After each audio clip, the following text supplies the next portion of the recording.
تو اس pod cost کو میں اگر لگاؤں گا تو وہ کاپی رائٹ کا ایشو آ جائے گا، نہیں تو میں آپ کو پوری ان کی باتیں خود بھی سناتا، میں اس کا لنک بہرحال ڈال دوں گا، آپ جا کے پوری پوڈ کاسٹ دیکھ لیجیے گا۔ تو ان کا کہنا یہ ہے کہ وہ ایجوکیشن سسٹم جو ہے وہ متعارف کروا رہی تھیں، اس کے بعد ان کے اوپر یہ ایکشن ہوا۔ وہ ایجوکیشن سسٹم کیا تھا؟ وہ ایجوکیشن سسٹم یہ تھا، وہ چاہتی تھیں کہ بچے جو ہیں ہمارے 14-15 سال کی عمر میں وہ بنے محمد بن قاسم بنے۔ محمد بن قاسم جو 17 سال کی ایج تھی، انہوں نے جب یہ ہند میں داخل ہوئے، پھر انہوں نے یہاں پہ یہ فتح کیا، ملتان تک علاقہ ہمارا فتح کر لیا پاکستان کا، اور اس کے بعد جو ہے مطلب جیسے اگر عبداللہ بن عمر کی بات کریں تو وہ بھی بہت ینگ ایج میں جو ہے جنگوں میں غزوات میں انہوں نے شرکت کی ہے۔ پھر اور بہت سارے صحابہ ہیں، مجھے بھی ان کے نام شاید یاد نہیں آئیں گے، لیکن بہت سارے صحابہ ہیں جو بالکل ٹین ایج میں آپ صلی اللہ علیہ وسلم کے ساتھ جو ہیں وہ اسلام کے لیے انہوں نے اپنے خدمات پیش کی، جہاد کیے، شہید بھی ہو گئے، ٹھیک ہے۔ اور اسی طرح وہ چاہتی تھی کہ ہمارے پاکستانی بچوں میں یہ اسلام جو ہے وہ ان کے اندر رائج ہو جائے۔ ڈاکٹر فوزیہ صدیقی ہی بتاتی ہیں، کہتی ہیں جب میں نے انہوں نے مجھے وہ فائلز بھیجی تو میں نے اس میں دیکھا تو انہوں نے کہا کہ اسلام از ناٹ سبجیکٹ، اسلام سبجیکٹ ہی نہیں تھا۔ ان کی جو پورا وہ تھا ایجوکیشن کا پروگرام تھا وہ جو چاہ رہی تھی پاکستان میں یہ ایجوکیشن سسٹم نیا آیا ہے، تو اس میں اسلام جو تھا انہوں نے سبجیکٹ رکھا ہی نہیں تھا۔ انہوں نے پوچھا کیوں نہیں رکھا، تو انہوں نے کہا اسلام از ناٹ سبجیکٹ، کہا کہ یہ سبجیکٹ نہیں ہے، یہ تو زندگی گزارنے کا طریقہ ہے، اور اس میں کوئی شک نہیں ہے کہ اسلام جو ہے اگر ہم اپنے اوپر رائج کر لیں تو ہم اتنی بہترین زندگی گزاریں گے، اتنی بہترین زندگی گزاریں گے جس میں ہم ایک ایک قدم کے اوپر جو ہے اپنے آپ کو جو ہے کاؤنٹیبل کریں گے کہ ہاں نہیں یہ مجھ سے غلط نہ ہو جائے، یہ مجھ سے غلط نہ ہو جائے، یہ اسلام میں نہیں ہے، یہ دین میں اس طرح نہیں ہے۔ تو الحمدللہ جو دین پہ چلتے ہیں وہ ایک ایک چیز سوچ کے چلتے ہیں۔ الحمدللہ جتنا علم میرے پاس ہے میں بھی کوشش کرتا ہوں کہ دین کے مطابق ہی جو ہے اقدام کیے جائیں، اپنی زندگی کو گزر بسر کیا جائے، اور یہ دعائیں بھی ہماری یہی ہوتی ہیں اللہ تعالیٰ سے کہ ہماری زندگی دین کے مطابق جو ہے ہمیں گزارنے کی توفیق عطا فرمائے، ہمارے لیے آسانیاں بھی پیدا کرے۔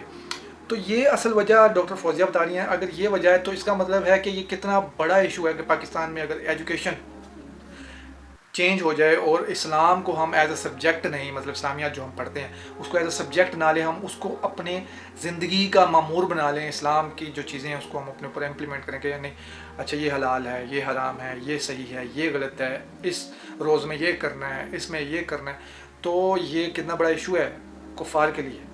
تو یہی وجہ تھی میرے خیال سے، جتنی باریکی سے نان مسلم ہم مسلمانوں کو دیکھتے ہیں نا، اتنی باریکی سے ہم مسلمان خود کو بھی نہیں دیکھتے۔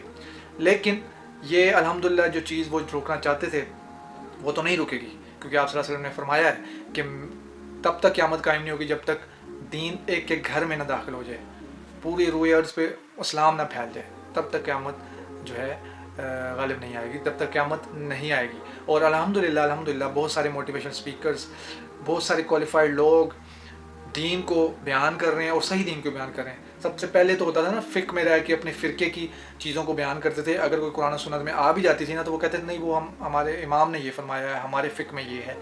تو اب کچھ ایسے موٹیویشن سپیکرز اور کچھ اسلامک اسکالرز آ گئے ہیں جنہوں نے کہا نہیں ٹھیک ہے ان امام نے نہیں کہا تو انہوں نے کہا ہے، اور اگر انہوں نے بھی نہیں کہا تو کوئی مسئلہ نہیں، قرآن و سنت تو یہ کہہ رہا ہے، صحابہ کرام سے یہ چیزیں ثابت نہیں ہیں، تو ہم اس کو اپنے اوپر امپلیمنٹ کرتے ہیں۔ اور الحمدللہ بہت ساری ینگ جنریشن جو ہے اس طرف آ رہی ہے۔ ڈاکٹر عافیہ صدیقی کا جو خواب ہے وہ پورا ضرور ہوگا، اور آہستہ آہستہ ہو رہا ہے۔ ینگ جنریشن جو ہے وہ چینج ہو رہی ہے انشاءاللہ تعالیٰ، اگر اللہ نے چاہا تو وہ واپس آئیں گی، دیکھیں گی کہ یوتھ میں بہت ساری چینجز آ گئی۔ آپ مساجد میں جائیں یا کالج یونیورسٹیز میں جائیں تو آپ کو پہلے اتنے بچے داڑھی رکھے ہوئے اور حجاب کیے ہوئے برقع پہنے ہوئے لڑکیاں نہیں نظر آتی تھیں جتنے آج کل نظر آتے ہیں۔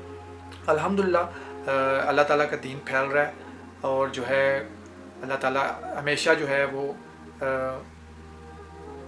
حق والوں کا ہی ساتھ دیتا ہے، اور الحمدللہ اس میں بہت ساری جو ہے بہتری ہم دیکھ رہے ہیں۔ اور باقی خواب سے مجھے یاد ہے کہ ڈاکٹر فوزیہ صدیقی جو ہیں انہوں نے خواب بھی بیان کیا، یہ بھی مجھ سے اوور لک ہو گیا۔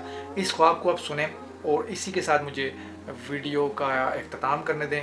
ملتے ہیں نیکسٹ ویڈیو میں۔ اللہ تعالیٰ سے دعا کریں ڈاکٹر عافیہ صدیقی کے لیے اور ان تمام مظلوموں کے لیے جو اس وقت ظلم و جبر کا شکار ہیں، چاہے وہ دنیا میں کہیں بھی ہوں، سب کے لیے دعا کریں اور حق کے لیے آواز بلند کریں، کیونکہ اللہ تعالیٰ نے قرآن میں اس امت کو کہا ہے کہ تم ایک بہترین امت ہو، جو برائی سے روکتی ہے، اچھائی کی دعوت دیتی ہے. اور یہ اس طرح کی بہت ساری آیات ہیں کہ اللہ تعالیٰ نے ہمیں اس امت کو بنائے اس لیے کہ ہم اچھائی کی دعوت دیتے ہیں، برائی سے روکتے ہیں، برے کاموں سے روکتے ہیں، برے کام سے منع کرتے ہیں. تو اپنے ایمان کو تازہ رکھیے اور مجھے اجازت دیجیے. یہ ویڈیو ضرور سن لیجیے ڈاکٹر فوزیہ صدیقی کی.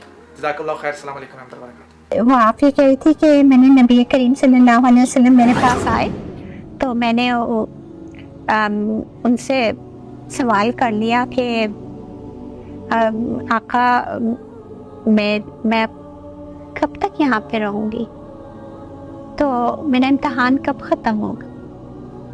تو پھر وہ رونے لگ گئی اور پھر وہ کہتی ہے کہ آپ صلی اللہ علیہ وسلم مسکرا دیے اور کہتے ہیں ارے بیٹی تمہارا امتحان تھوڑی ہے یہ. تو بولی میں ایک دم سے بہت وہ ہوئی. میں نے کہا میرا امتحان نہیں ہے، میں کیوں بند ہوں؟ میرے ساتھ یہ اتنا برا کر رہے ہیں، مجھ سے برداشت نہیں ہوتا.